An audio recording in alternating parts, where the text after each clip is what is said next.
Strange but true stories, tales from the light side, the dark side, and the other side. I'm Steve White. Ghosts caught on film. Special thanks to Stefan Wanger for these stories. Check out Stefan's Facebook page, A Horror Mistress. The Madonna of Bachelor's Grove. On the outskirts of Midlothian, Illinois, is a tiny abandoned cemetery. Graveyards can be creepy places no matter where you go, but Bachelor's Grove Cemetery, not too far from Chicago, is reportedly one of the most haunted cemeteries in the country. During an investigation by the Ghost Research Society on August 10, 1991, photographer Judy Huff Fells took this picture with an Olympus 3570 automated high-speed infrared camera. It is one of the most famous and convincing photographs ever taken of a ghost. The ghost hunting equipment used by the GRS that day pointed to this spot as one with high paranormal readings. After clearing the area, Judy began taking pictures. While not visible at the time, the ghostly image of a woman sitting on a checkered stone in the graveyard became visible upon developing. She is adorned in a white dress that seems to be from another time period. She has been called the Woman in White and the Madonna of Bachelor's Grove. But who is she? Some say it is the ghost of Amelia Patrick Humphrey, wife of John Humphrey, an Illinois senator elected in 1886. Amelia died in 1898. However, she is not buried at Bachelor's Grove Cemetery. Instead, it's believed that Amelia's ghost is here at Bachelor's Grove because her child, her first daughter, Libby May, is buried here. Libby May was just 11 months old when she died in the 1860s. Is this the image of a grieving mother who, more than 100 years after the death of her child, still mourns the loss of her precious little girl? Still others speculate that the apparition is that of Luella Fulton, who is buried in lot number 15 in the Bachelor's Grove Cemetery beside the gravestone that reads Infant Daughter. While Luella lost several children to death prior to her passing, it has been discovered that the child buried beneath that stone was not hers. If this is Luella, could she be searching for the graves of her own children? There have been other reports of ghosts in this cemetery. A pond just beyond the boundary of the graveyard is supposedly haunted by a man who was dragged into the water by his spooked horse. Both drowned. Others have heard voices, seen glowing orbs, or experienced other paranormal activity.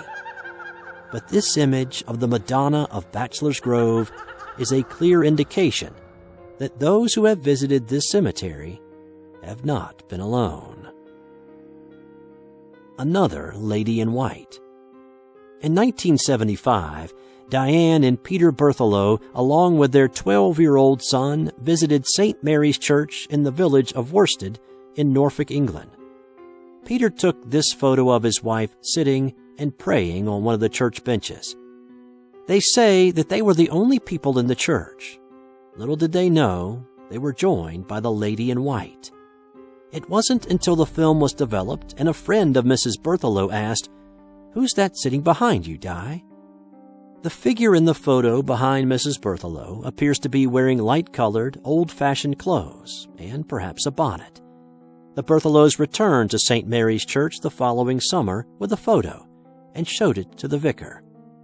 He explained to Diane the legend of the White Lady. The White Lady is said to be a healing spirit, he told them. When those who are in need of healing enter the church, the friendly apparition is said to comfort and cure those who need it. Upon hearing this, Diane remembered that she was ill when the picture was taken. She had been taking medication and recalls feeling much better after the visit to St. Mary's Church. For a time, Mrs. Berthelot said she felt a calming, tingling sensation whenever she looked at the photo. The vicar told of other reports of the ghostly figure and visits in the church dating back well over 100 years. One such story told of a man challenging the White Lady in 1830 on Christmas Eve. He said he would climb to the top of the church's belfry and kiss her if she would appear. So up he went.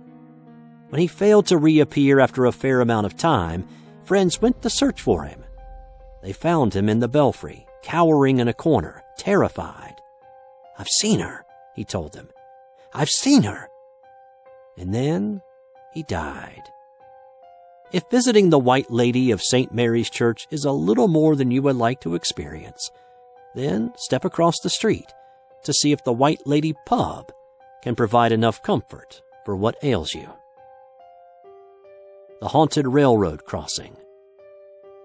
There is an interesting legend around a railroad crossing in San Antonio, Texas. On Shane Road, just before getting to Villamain Road, there is a railroad crossing that was the site of a grisly bus accident in 1938. The story goes that one dark night, a teacher was driving a school bus full of children home after a field trip. The bus stalled as it was going across the tracks. With many of the children sleeping, the teacher did not want to wake them. She was attempting to restart the bus for several minutes when she suddenly noticed a train bearing down on them from out of the darkness. The train's headlamp was burned out, and it wasn't until it was too late that the teacher realized there was going to be an awful collision. It was too late to try to evacuate the bus. The train never applied the brake, and it sliced the bus in two. The teacher was thrown clear of the train and miraculously survived. The children on the bus, however, were not as fortunate. They were all killed instantly.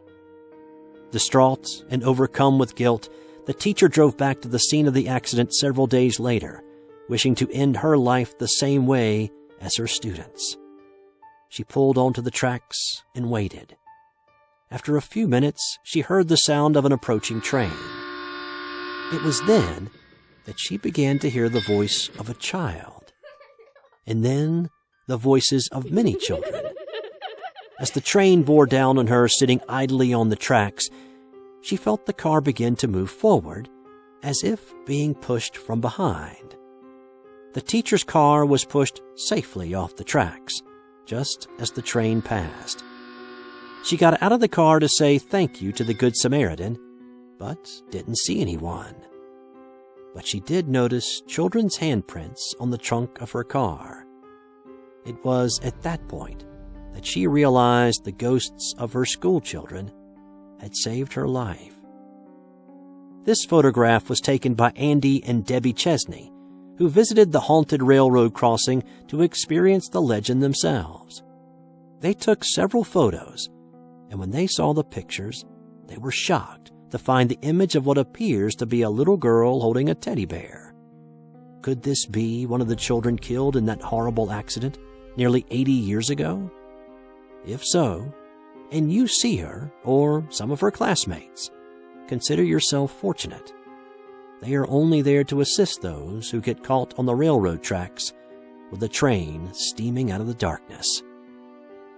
Do you believe in ghosts? Are the photographs in this video convincing enough for even a skeptic to be turned into a believer? Let us know in the comments below, or send us an email to strangebutTrueStories2@gmail.com. This has been another edition of Strange But True Stories. I'm Steve White.